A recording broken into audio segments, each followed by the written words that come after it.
कुछ हासिल करने के लिए मौसम नहीं मन चाहिए, साधन तो कई मिल जाएंगे, संकल्प का धन चाहिए। नमस्कार, मैं अदिति सिन्हा आप सभी का हमारे कार्यक्रम मंथन में एक बार फिर से तहे दिल से स्वागत करती हूं। जैसा कि आप सब जानते हैं, इस कार्यक्रम के माध्यम से हम लगातार आपको उन योजनाओं से जोड़ने की कोशिश करते रहे हैं जो योजनाएं नए भारत के निर्माण के लिए मोदी सरकार लेकर आई है।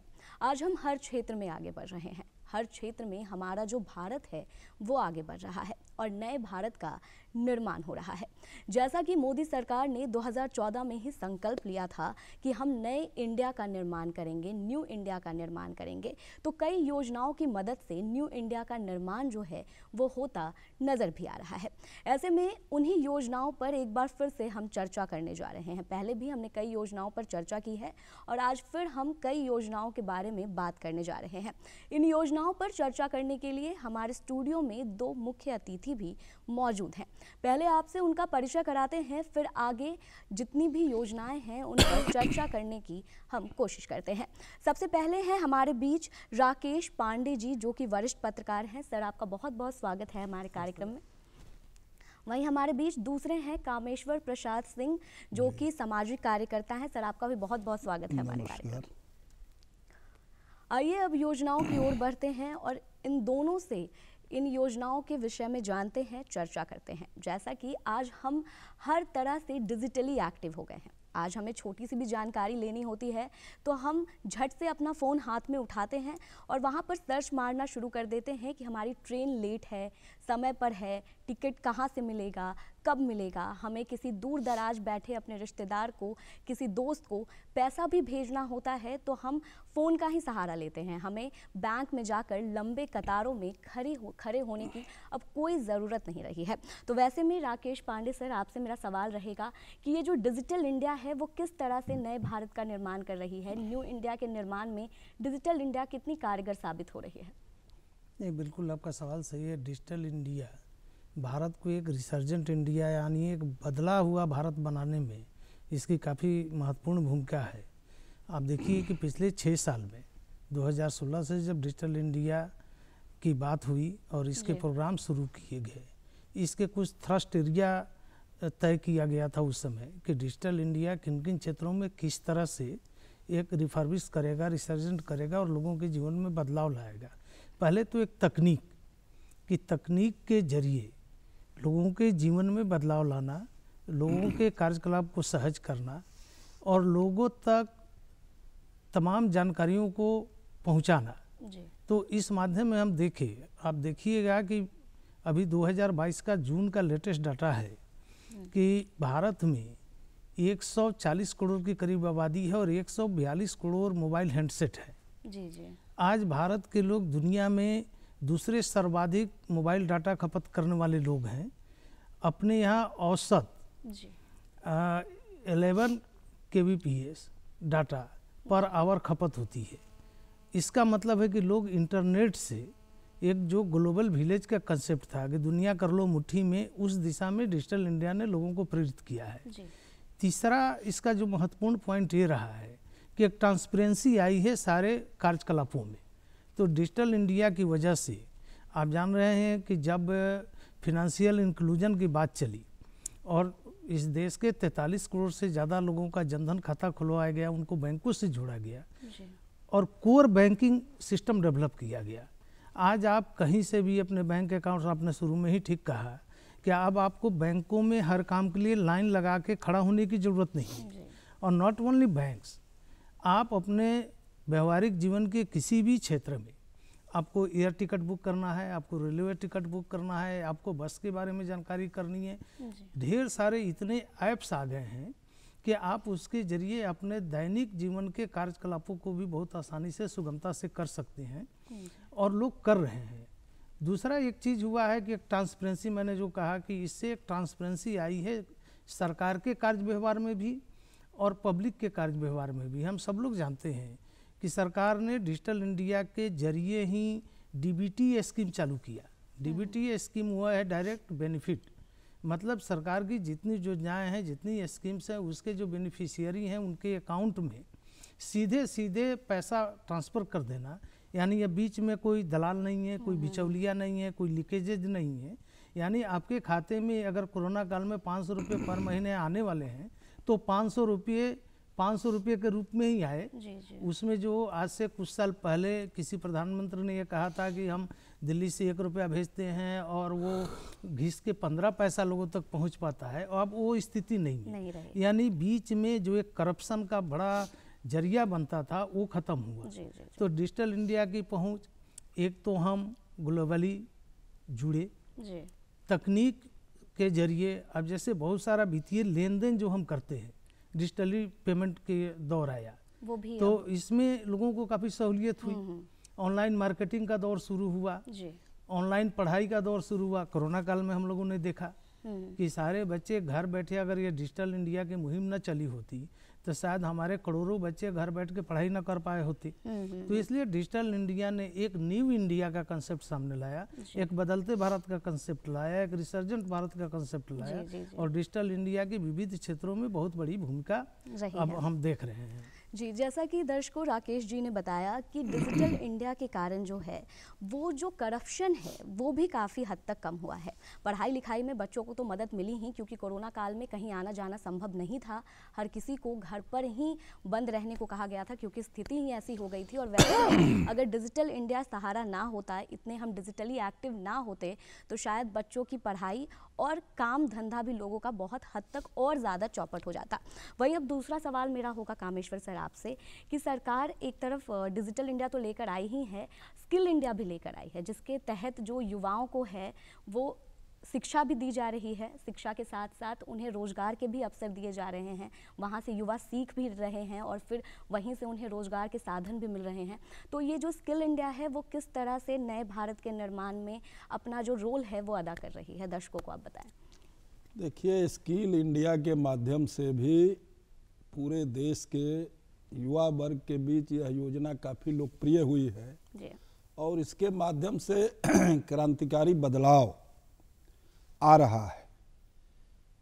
इस योजना का उद्देश्य क्या था सरकार का कि हम जो केवल किताबी ज्ञान न देकर जो छात्र की जिसमें रुचि है, जिस विषय में वो जानना चाहता है, कोई कारपेंटर का काम करना चाहता है, कोई और ये मैकेनिक का काम सीखना चाहता है, तो जिसकी जिसमें रुचि है उस तरह का उस काम में उसको ट्रेंड करके और लाया जाए सामने, ताकि वो स्वयं सेल्फ एम्प्लॉयमेंट का जनरेट कर सके और अपने साथ साथ और कुछ लोगों को भी रोजगार देने का काम कर सके।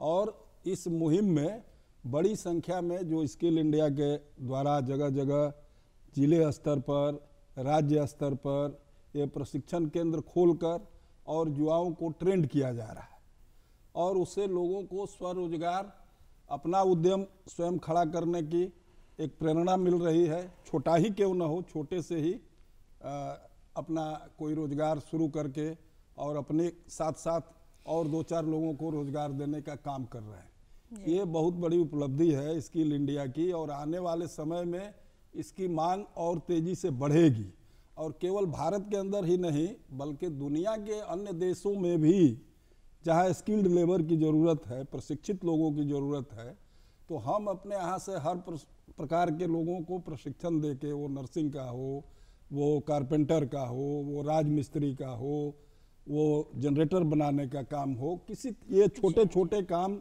जितने हमको छोटे दिखाई देते हैं, प्लम्बर का काम हो, तो ये सब काम में ट्रेंड लोगों की दुनिया भर के कई देशों में डिमांड है जी। तो ये इस दिशा में देश के युवा वर्ग इस योजना के माध्यम से तेजी से जुड़ रहे हैं, तेजी से आगे बढ़ने का काम कर रहे हैं। जी जी जी। जैसा कि कामेश्वर सर ने बताया दर्शकों कि ये स्किल इंडिया के पीछे सरकार ये चाहती है कि सिर्फ किताबी ज्ञान ना मिले, हमारे देश के जो युवा हैं, जो हमारे देश का भविष्य है, उनको बस किताबी ज्ञान ना मिले, वो जिस चीज़ में रुचि रखते हैं, जिस क्षेत्र में वो रुचि रखते हैं, उस बारे में उन्हें ज्ञान दिया जाए और वो उस क्षेत्र में अच्छा कर सके। सर ने ये भी कहा, कामेश्वर सर ने, कि जिस तरह से अभी रोजगार का सरकार चाहती है कि लोग खुद तो एम्प्लॉयड हों ही और 2 लोगों को एम्प्लॉयमेंट दे सके, यानी कि सरकार स्टार्टअप इंडिया भी इसके लिए लेकर आई है। तो मेरा सवाल होगा राकेश सर आपसे कि ये जो स्टार्टअप इंडिया है वो किस तरह से काम कर रही है। सरकार 2016 में स्टार्टअप इंडिया लेकर आई थी, तो ये स्टार्टअप इंडिया किस हद तक काम कर रही है, कारगर साबित हो रही है नए भारत के निर्माण में या फिर नहीं हो रही है? नहीं, बिल्कुल कारगर साबित हो रही है। एक चीज़ आप देखिएगा, आंकड़ा देखिएगा तो आपको ये लगेगा कि 2011 से 13 के बीच में इस देश में जी 3500 से 4000 स्टार्टअप थे। जी आज उन स्टार्टअप की संख्या 3.5 लाख से ज़्यादा हो गई है। यानी वो उनका सक्सेस रेट अगर ज़्यादा है तब तो ज़्यादा से ज़्यादा संख्या में वो स्टार्टअप शुरू हो रहे हैं। जी दूसरी एक चीज़ हम देखें कि स्टार्टअप इंडिया के जरिए से आत्मनिर्भर भारत बनाने की जो मुहिम है जी कि हम सेल्फ डिपेंडेंट इंडिया कैसे बनाएंगे, वो विभिन्न क्षेत्रों में, यानी आप समुद्र से लेके स्पेस तक या गांव से लेके शहर तक, खेत से लेके अनुसंधान तक। आज आप देखेंगे कि अभी 2-4 दिन पहले खबर आई थी कि अब हम रक्षा उत्पाद के मामले में यानी डिफेंस प्रोडक्ट के मामले में भी हम आत्मनिर्भरता की ओर आगे बढ़ रहे हैं। और करीब ऐसे 155 ऑपरेटर्स हैं जिसका निर्माण हम खुद भारत में कर रहे हैं। हमने स्वदेशी तकनीक से रक्षा उपकरणों का, मिसाइल का, विमान का, बहुत सारे लड़ाकू विमानों का निर्माण किया है। यानी स्टार्टअप इंडिया के विभिन्न क्षेत्रों में आप उपभोग के क्षेत्र में, रक्षा के क्षेत्र में, समुद्र शास्त्र के क्षेत्र में, अंतरिक्ष में, हर जगह एक तरह से स्टार्टअप इंडिया के जरिए से जो काम हो रहे हैं, नए नए इनोवेशन हो रहे हैं, नए तरह के प्रोडक्ट ईजाद किए जा रहे हैं, जो काम हो रहे हैं, उसका नतीजा यह है कि एक सेल्फ डिपेंडेंट इंडिया की जो मुहिम है कि भारत को आत्मनिर्भर बनाना है। प्रधानमंत्री भी बार बार इस मुद्दे पर जोर देते हैं कि हम आत्मनिर्भरता की ओर आगे बढ़ें। और इसके कई फायदे भी हैं। एक तो हमारे युवा इस क्षेत्र में तेज़ी से आगे बढ़ रहे हैं। दूसरा यह है कि वो खुद रोजगार, एक तरह से रोजगार सृजन, अभी जो कामेश्वर जी ने बताया कि स्किल इंडिया के तहत एक ध्येय ये भी है कि हम ज़्यादा से ज़्यादा रोजगार सृजन करें, यानी एम्प्लॉयमेंट जनरेशन कैसे करें। तो स्टार्टअप के जरिए वो जनरेशन भी हो रहा है और दूसरों को भी उसमें इन्वॉल्व किया जा रहा है। तो एक बड़ी तादाद में भारत में एक चीज़ हम लोग ये समझ लें कि भारत आज चाइना के करीब करीब समकक्ष इसकी आबादी है जी। यह आबादी थोड़े दिन पहले तक एक तरह से अभिशाप माना जाता था कि भारत इतनी बड़ी आबादी के बोझ के तले दबा हुआ है। लेकिन आज यही आबादी, अभी थोड़े दिन पहले विज्ञान कांग्रेस के सम्मेलन में प्रधानमंत्री जी ने भी यही बात कही कि जब विज्ञान को हम प्रयोग तक पहुंचाएंगे और प्रयोग से जब हम व्यवहार में लाएंगे तो वो विज्ञान हमारे लिए हितकारी होगा। जब तक विज्ञान केवल प्रयोगशालाओं तक सिमटा रहेगा तब तक विज्ञान बहुत उपयोगी नहीं होगा। तो स्टार्टअप इंडिया के जरिए यही हो रहा है कि उन छोटी छोटी चीज़ों पर ध्यान फोकस किया जा रहा है और उसके जरिए ज़्यादा से ज़्यादा लोगों को इसमें इन्वॉल्व किया जा रहा है। और उसका नतीजा यह हो रहा है कि हम स्टार्टअप की संख्या भी बढ़ाते जा रहे हैं, उसका क्षेत्र विस्तार हो रहा है और आत्मनिर्भर बनाने का जो एक नया भारत का संकल्प है कि हम आत्मनिर्भर भारत बनावें, तो विभिन्न क्षेत्रों में वो जीवन व्यवहार के जितने भी क्षेत्र है उन सभी जगहों पर स्टार्टअप का प्रयोग हो रहा है और उसके जरिए से ज़्यादा एम्प्लॉयमेंट की भी जनरेशन हो रही है, अवसर भी, लोगों को अपॉर्चुनिटी भी मिल रहा है। और मैंने इसीलिए कहा कि भारत एक बड़ी आबादी वाला देश है, लेकिन इसका जो भूभाग है, हम चाइना के बराबर आबादी तो है लेकिन चाइना से करीब 1/3 कम हमारा क्षेत्रफल है।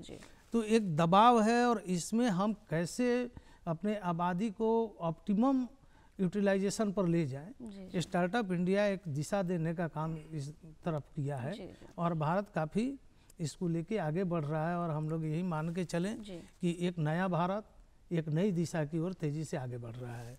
जी जी, जैसा कि राकेश सर ने बताया कि ये जो स्टार्टअप इंडिया है वो आत्मनिर्भरता के लिए है, आत्मनिर्भरता को दर्शा रही है। देश की जो आत्मनिर्भरता है उसको दर्शाती है कि हमारा देश अब किसी भी चीज़ में, किसी भी क्षेत्र में, किसी भी चीज़ को लेकर दूसरे देशों पर डिपेंडेंट नहीं रहना चाहता है। और ऐसे में लगातार स्टार्टअप इंडिया का प्रमोशन किया जा रहा है और स्टार्टअप इंडिया के ज़रिए ये देखा जा रहा है कि हम हर क्षेत्र में अब आगे बढ़ रहे हैं और हर क्षेत्र में हम अपने यहाँ ही अपने देश में ही हर चीज़ को बढ़ावा दे रहे हैं, हमें दूसरे देशों पर डिपेंडेंट नहीं रहना पड़ रहा है। बात जब आत्मनिर्भरता की हो रही है तो एक और योजना निकलकर सामने आती है और वो है मेक इन इंडिया। तो कामेश्वर सर, आपसे मेरा ये सवाल होगा कि मेक इन इंडिया जो सरकार लेकर आई है उसके पीछे सरकार का क्या लॉजिक है और किस तरह से ये मेक इन इंडिया जो है वो नए भारत के निर्माण में, न्यू इंडिया के निर्माण में काम कर रही है?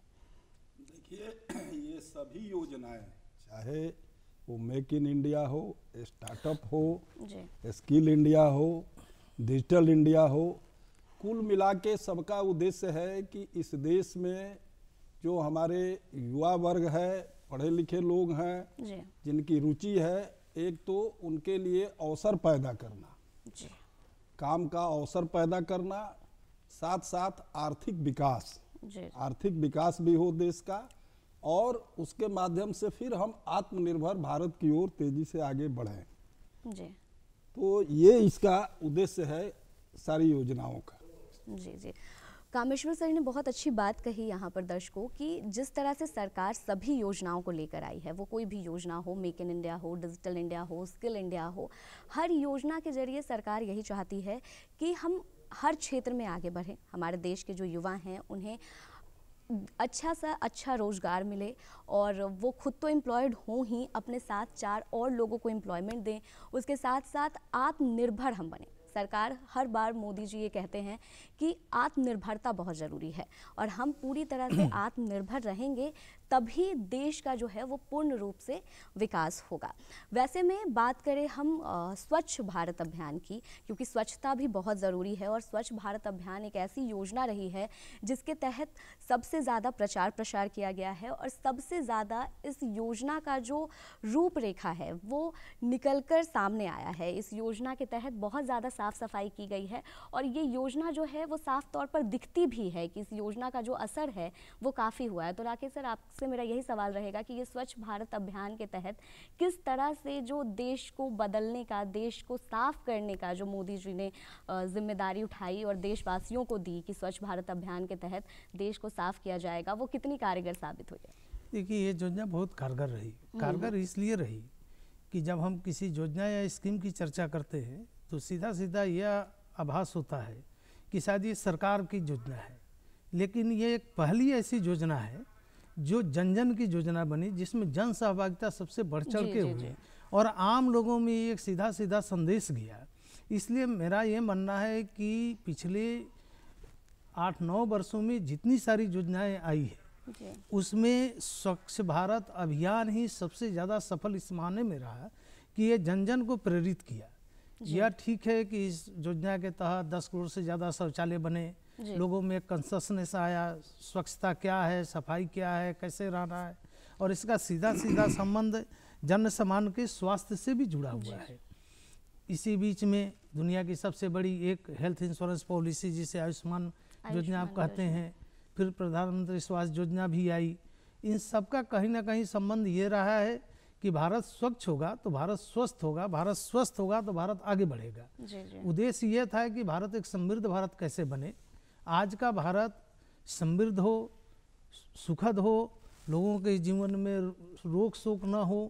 यह एक बिल्कुल एक ऐसा कंसेप्ट था जो लोगों को सीधे सीधे कहीं ना कहीं प्रभावित किया और इसमें सबसे बड़ी बात यही रही कि आम लोग इसमें सीधे जुड़े और यह केवल सरकार के भरोसे योजना न आगे बढ़ी, ना सफल हुई, न चली, बल्कि लोगों ने इसे हाथों हाथ लेके सफल बनाया।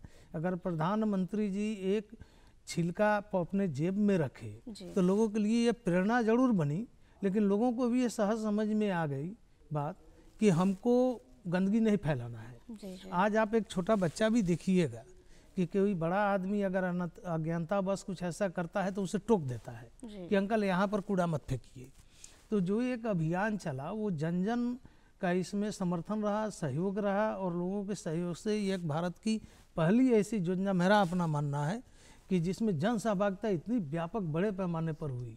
आज हम थोड़े दिन पहले हम लोग सुनते थे कि इंदौर इस देश का सबसे स्वच्छ शहर है, टाउनशिप है, लेकिन अब यह कोशिशें आप पटना के बारे में भी कह सकते हैं।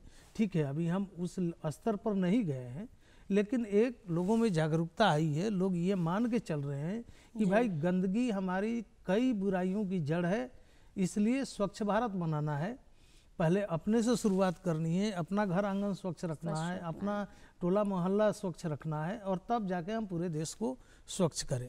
तो ये योजना बहुत ही सफल योजना रही, बहुत प्रेरक योजना रही, और इसमें जन सहभागिता काफ़ी बढ़ चढ़ कर रही है।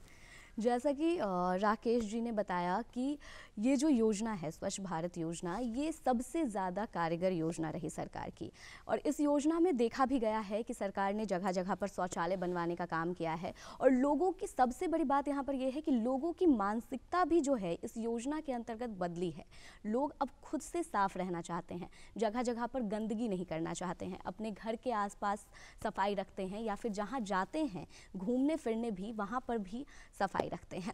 ऐसे में मेरा सवाल अब कामेश्वर सर से ये होगा कि जो भी सरकार आती है वो योजनाएं लाती है, तो पहले की सरकार की योजनाओं में और अभी मोदी सरकार की योजनाओं में क्या अंतर है सर? देखिए, आपने ठीक कहा कि कोई भी सरकार होती है तो वो अपने हिसाब से विभिन्न प्रकार की योजनाएं लोक कल्याण की योजनाएं लाती है जी।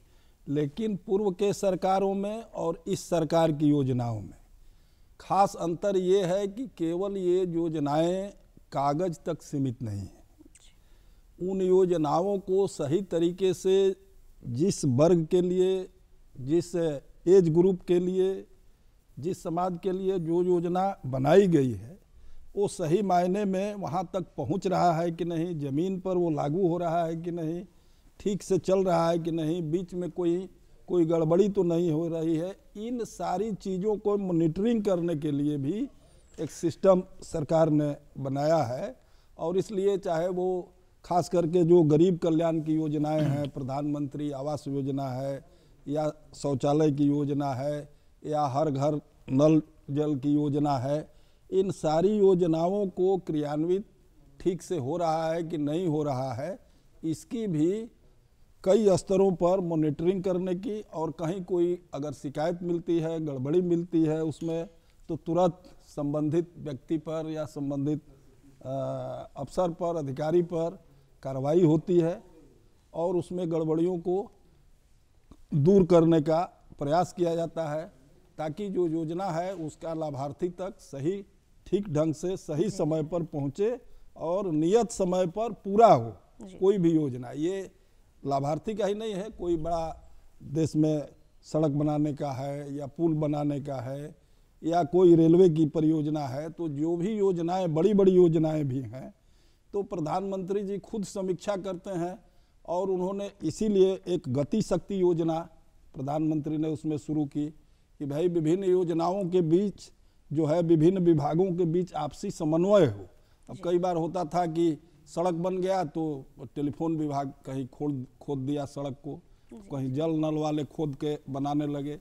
तो इसको रोकने के लिए सभी विभागों के बीच समन्वय स्थापित करके, और कोई भी बड़ी योजना है या छोटी योजना है तो उस गति शक्ति योजना के तहत यह है कि सभी विभाग आपस में समन्वय बना के काम करें, ताकि निश्चित समय अवधि के अंदर वो काम पूरा हो और गुणवत्ता युक्त हो और सही समय पर पूरा हो। ये जैसा कि कामेश्वर सर ने बताया कि इस सरकार की योजनाओं और दूसरे सरकार की योजनाओं में यही अंतर है कि जो योजना है वो बस कागज तक सिमटी हुई नहीं है, योजनाओं को धरातल पर उतारा जा रहा है। और सबसे बड़ी बात ये रही कि सभी विभाग के बीच जो कनेक्शन है, जो कोऑर्डिनेशन है, वो काफ़ी अच्छा है कि एक दूसरे से बातचीत कर कर ही योजनाओं को उतारा जा रहा है, ताकि किसी को भी दिक्कत ना हो। ऐसे में एक योजना सबसे ज़्यादा चर्चा में रही है, वो है अटल पेंशन योजना। तो मेरा सवाल राकेश सर आपसे होगा कि अटल पेंशन योजना क्या है, दर्शकों को बताएं, और ये किस तरह से काम कर रही है नए भारत के निर्माण में। देखिए, जब 2014 में जनधन योजना शुरू की गई और करोड़ों लोगों का हम जब डाटा देखते हैं तो हमें आश्चर्य होता है कि 1.82 करोड़ अकाउंट्स एक दिन में खोला। एक तरह से ये विश्व रिकॉर्ड बना। तो उसी के तहत केंद्र सरकार ने जो पेंशन की 3 स्कीम्स लाई थी, उसमें अटल पेंशन स्कीम्स है कि दुनिया की सबसे सस्ती, मतलब 12 रुपये में हर जो इंडिविजुअल्स हैं, जो अकाउंट होल्डर्स हैं, उनको पेंशन मुहैया कराना। 2 लाख रुपये की पेंशन है। उसमें दुर्घटना भी कवर है। जी। और अटल पेंशन योजना एक जो उसमें है कि 300 कुछ रुपये, 324 जी, रुपये जी। में, तो 330 रुपये में, तो इतनी सस्ती प्रीमियम के दर पर आम लोगों को, जो भी अकाउंट्स होल्डर्स हैं, उनको इस बीमा को प्रदान करना, माने देश में एक जो सोशल सिक्योरिटी का, जी। कि लोगों में एक सामाजिक सुरक्षा की भाव कैसे विकसित की जाए। जी। आम लोग पहले अगर किसी दुर्घटना के शिकार हो गए या अकाल मृत्यु के शिकार हो जी, गए, जी, जी। तो कहीं से उन्हें कुछ उपलब्ध नहीं हो पाता था। तो जी। ऐसी स्थिति में यह एक दुनिया की बहुत ही सराहनीय और जी। काफ़ी लोगों ने इसकी सराहना भी जी, की। धन्यवाद सर, आपने अटल पेंशन योजना को लेकर जो कुछ भी जानकारी दी, और इस योजना से जुड़ी हुई जो भी जानकारी दी गई आपको अटल पेंशन योजना से जुड़ी हुई, आशा करती हूँ कि आप इन जानकारियों से लाभान्वित हुए होंगे। जो भी जानकारी अलग अलग योजनाओं से जुड़ी हुई हमारे दो अतिथियों ने आपको दी, पहले तो आप दोनों का बहुत बहुत धन्यवाद। राकेश सर, आपका बहुत बहुत धन्यवाद कि आप अपना कीमती समय निकालकर हमारे कार्यक्रम में आए। कामेश्वर सर, आपका भी बहुत बहुत धन्यवाद कि आपने अपना कीमती समय हमें दिया। दर्शकों, इसी के साथ आशा करती हूँ कि आज का जो हमारा कार्यक्रम है वो आपको पसंद आया होगा। जो भी जानकारी योजनाओं से जुड़ी हुई आपको दी गई है वो आपको पसंद आई होंगी। साथ ही आप नए इंडिया के निर्माण में अपना योगदान दे रहे होंगे, इन तमाम योजनाओं का लाभ ले रहे होंगे। और अगर नहीं ले रहे हैं तो इन तमाम योजनाओं को आपके लिए ही सरकार ने बनाया है, इन योजनाओं का लाभ ज़रूर लें। इसी के साथ मुझे इजाज़त दें। धन्यवाद। देखते रहें DD बिहार।